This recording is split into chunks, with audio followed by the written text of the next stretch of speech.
Review de l'épisode 1 de la saison 3 de One Punch Man. Oui, on y est. Après 6 années d'attente, on a enfin le droit à la tant attendue saison 3 de One Punch Man. Et franchement, personnellement, je ne suis absolument pas déçu, car c'est vraiment pas mal. À la base, j'avais beaucoup d'appréhension à cause du dernier trailer, mais finalement, le studio d'animation JC Staff a su être à la hauteur. Les chara-design des personnages sont respectés et sont vraiment très beaux, et la qualité de l'animation est elle aussi magnifique. Et mis à part quelques plans fixes et le manque de dynamisme et de fluidité à certains moments, c'est vraiment très correct. Pour résumer rapidement l'épisode, on a donc les cadres de l'association des héros ainsi que les classes S qui se préparent pour la bataille finale contre les monstres. On retrouve ensuite Genos, Bang et son frère qui se reposent chez Saitama suite à leur combat face à la scolopendre patriarche. Et on termine avec Garou qui se réveille dans le repère de l'association des monstres et qui va être envoyé à la surface avec pour mission de ramener la tête de n'importe quel héros afin de prouver sa valeur. On a l'apparition de 3 nouveaux personnages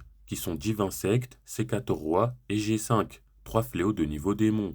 Ce premier épisode a adapté 2 chapitres, notamment le 140 et le 141, et j'ai pu remarquer 2 différences notables avec le manga. La première, c'est lorsque l'escadron privé se trouve devant Guro, eh bien avant de se faire transformer en esclave par Super Sado, eh bien plusieurs monstres vont leur bondir dessus, mais Roi va intervenir et tuer ces monstres afin de s'occuper lui-même de l'escadron privé, mais il va se faire arrêter par Super Sado. Mais ce passage n'apparaît pas dans l'épisode, il a totalement été supprimé. Et la deuxième différence, c'est tout simplement un ajout plus que douteux de l'animé concernant le cas vu de Bang, alors que dans le manga, on ne le voit pas. Mais bon, on va pas s'en plaindre, car ça reste plutôt beau et vachement intéressant. Et je vais terminer en parlant un peu de l'opening, qui est plutôt cool, mais qui m'a vachement interpellé. Et ce notamment au niveau des couleurs et des contrastes, qui sont selon moi beaucoup trop vifs et beaucoup trop extravagants. Et ça ne colle pas du tout avec l'atmosphère sombre du repère de l'association des monstres. Et on peut aussi y voir plusieurs animations de combat, et franchement je les trouve pas ouf.